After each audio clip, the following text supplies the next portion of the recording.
Allahu Akbar walillahil hamd. Manusia muttaqin seperti ini untuk zaman sekarang boleh dibilang sebagai makhluk langka kalau tidak dinyatakan sebagai hampir punah. Karena kebanyakan di antara manusia yang telah berada di dalam lingkaran setan, diperbudak hawa nafsu dan memberhalakan kesenangan dunia yang sedang berada pada lingkaran kesesatan dengan menggunakan jurus-jurus mabuk, merusak yang benar, melindungi yang batil. Itulah mereka yang berpuasa hanya sekedar tidak makan dan tidak minum saja. Ajaran Islam sekedar hanya nama tanpa amal nyata. Hal ini sebagaimana diprediksi oleh Rasulullah sallallahu alaihi wasallam dalam hadisnya. Beliau mengatakan, sayati 'alan nasu zamanun la yabqa minal Islam illa ismu wala minal Qur'an illa rasmu nisa'uhum qiblatuhum yafirruna minal ulama kama yafirrul ganam anil qalbi wadzibi. Artinya akan datang satu masa pada umatku di mana tiada Islam pada mereka kecuali tinggal nama, tiada Al-Quran pada mereka kecuali tinggal tulisan. Wanita-wanita menjadi kiblatnya, cita-cita mereka hanya perut dan memuaskan hawa nafsu. Mereka lari dari ulama seperti kambing-kambing yang lari dari anjing dan serigala. Apa yang dikatakan oleh Rasulullah sallallahu alaihi wasallam dalam hadis tersebut pada zaman ini kita merasakan benar-benar terjadi. Maka pada zaman ini kita menyaksikan banyak orang yang mengaku Islam tapi hanya sekedar kedok belaka. Sikap dan perbuatan mereka selalu bertentangan dengan ajaran Islam. Demikian pula kita juga menyaksikan betapa banyak manusia yang bisa membaca Al-Quran, tetapi sikap dan perbuatan mereka memperlakukan Al-Quran sebagai lagu murahan.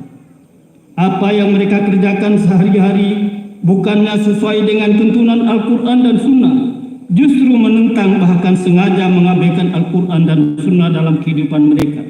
Manusia-manusia seperti ini kalau ada dalam keluarga, masyarakat, bangsa dan negara, mereka pasti merusak dan memberi kerusakan pada kehidupan publik pada umumnya.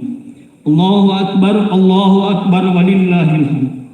Maka kita yang berpuasa di tahun ini hendaklah benar-benar merasakan arti dan tujuan berpuasa, membentuk pribadi kita sebagai manusia muttaqin. Hal ini sebagaimana difirmankan oleh Allah dalam Quran surat Al-Baqarah ayat 183. Ya ayyuhalladzina amanu kutiba alaikumus syiyam kama kutiba alal ladzina min qablikum la'allakum tattaqun.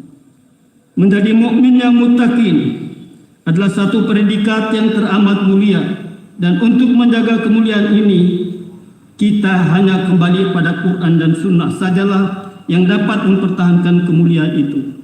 Tanpa itu kita akan menjadi manusia seperti si buta dari gua hantu, akan menginjak dan menabrak siapa saja dan apa saja di depannya. Maka tidak ada yang bisa menjamin kemuliaan kita dalam praktek berhablum minallah dan berhablum minan nas.